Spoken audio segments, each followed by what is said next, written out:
আসসালামু আলাইকুম, আমি বেসিক ভাই আছি আপনাদের সাথে। আমাদের আজকের অঙ্কটি, কোনো বই 40 টাকায় বিক্রি করলে 20% ক্ষতি হয়, কত টাকায় বিক্রি করলে 40% লাভ হতো? দেখেন এইখানে 40 টাকায় বিক্রি করলে 20% ক্ষতি হচ্ছে, তাহলে 20% বাদ হয়ে যাচ্ছে, চলে যাচ্ছে, তাহলে বাকি থাকে যে 80%। 80% সমান সমান এই 40 টাকা। তাহলে চলুন শুরু করি, দেখা যাক উত্তর।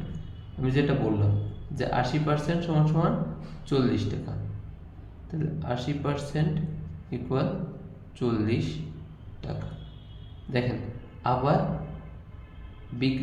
কত টাকায় বিক্রি করলে তা 40% লাভ করতে হবে।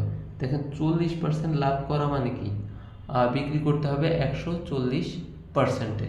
তাহলে এখানে 80% সমান সমান 40 টাকা, 1% ইকুয়াল টু 40/80 টাকা, আর 140% ইকুয়াল কত?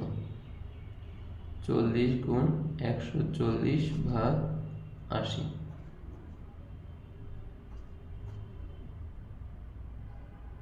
70 টাকা। তাহলে আমাদের বইটি বিক্রি করতে হবে কত টাকায়? 70 টাকায়। ঠিক আছে, বইটি বিক্রি করতে হবে 70 টাকায়। এইটা উত্তর। এটা প্রাথমিক শিক্ষক নিয়োগ পরীক্ষায় 2010-এ এসেছিল।